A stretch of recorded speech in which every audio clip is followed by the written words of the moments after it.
Gentile, I'm here to profess. Black people, you are Israelites. You are the chosen ones. You are a prestigious people. Your history is in the Bible. And so many people are blinded to the scriptures, blinded to historical truth, and they're led by their heartstrings, but it's not actually fact.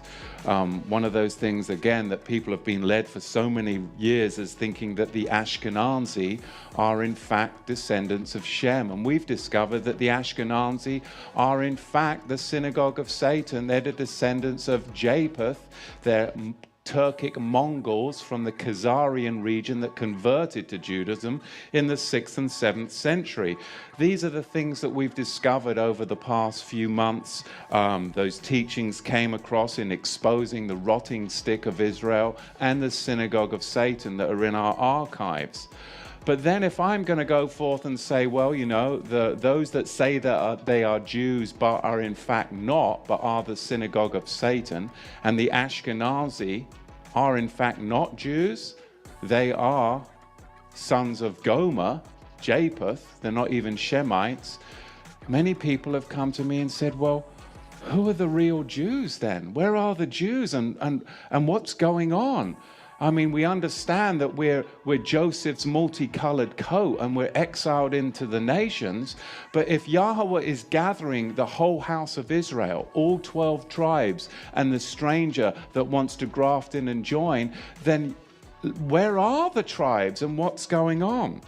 So I think it's really important to address this subject because, as I said, 92% of the people that say that they are Jews today are in fact Ashkenazi, sons of Gomer, so thereby are the synagogue of Satan, they who say they are Jews and are not.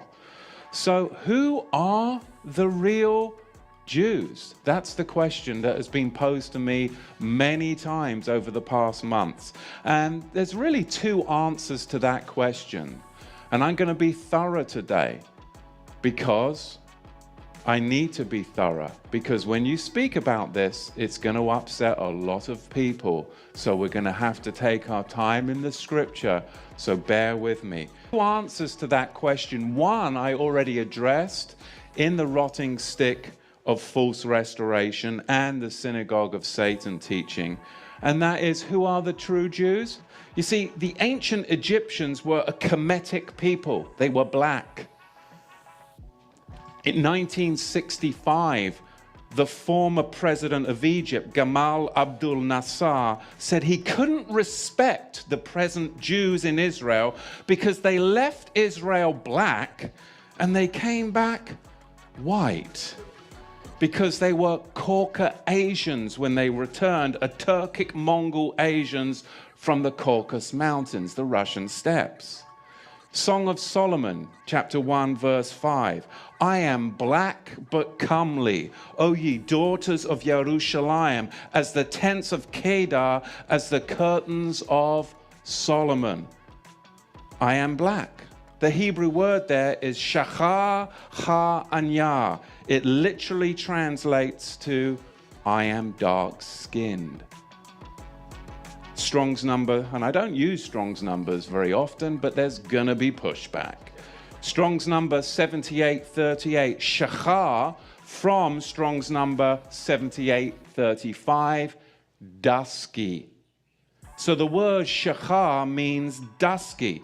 And if you look in the concise Oxford English Dictionary in the 10th edition, dusky means darkish in color, euphemistic of a person black and dark-skinned.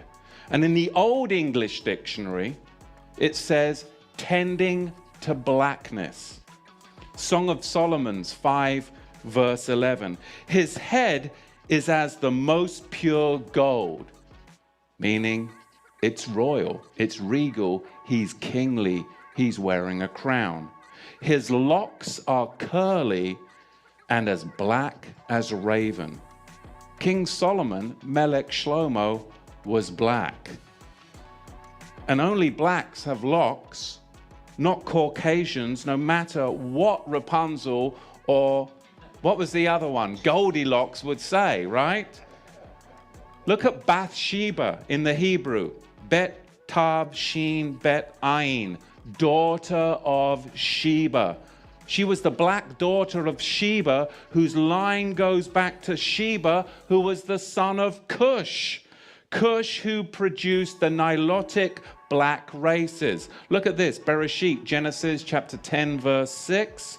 And the sons of Ham, Cush and Mitzrayim and Put and Canaan, and the sons of Cush, Seba, Havilah, Savta, Ramah, Savtecha, and the sons of Ramah, Sheba and Dedan. And now you're going to say, well, if that's true of Solomon, what about Melech David? What about King David? We know that he was an Anglo because he had ruddy skin, right? Isn't that what the scripture says? Of course. He was Caucasian. No. 1 Samuel 17, verse 42. And when the Philistine looked out and saw David, he disdained him, for he was but a youth, ruddy and of fair countenance. And then you can just move on. But I just don't want to move on. Because when you look at the Hebrew for ruddy is Adomi. Adomi, and it's spelled Aleph, Dalet, Mem, Nun, Yod. And it means reddish black, as in reddish black soil. The reddish black soil connected to the land. And if you don't believe that, Genesis chapter 4, verse 10, Bereshit 4:10. And he said, what have you done? The voice of your brother's dam, blood, cries out to me from the ground. So now here we've got the wordplay. Dam is blood, Adamah is ground, Adomi is ruddy. We're talking mahogany in color, reddish black. Malcolm X, what was his nickname? Red. Detroit Red. Why? Because he was ruddy in his appearance. He was called Detroit Red.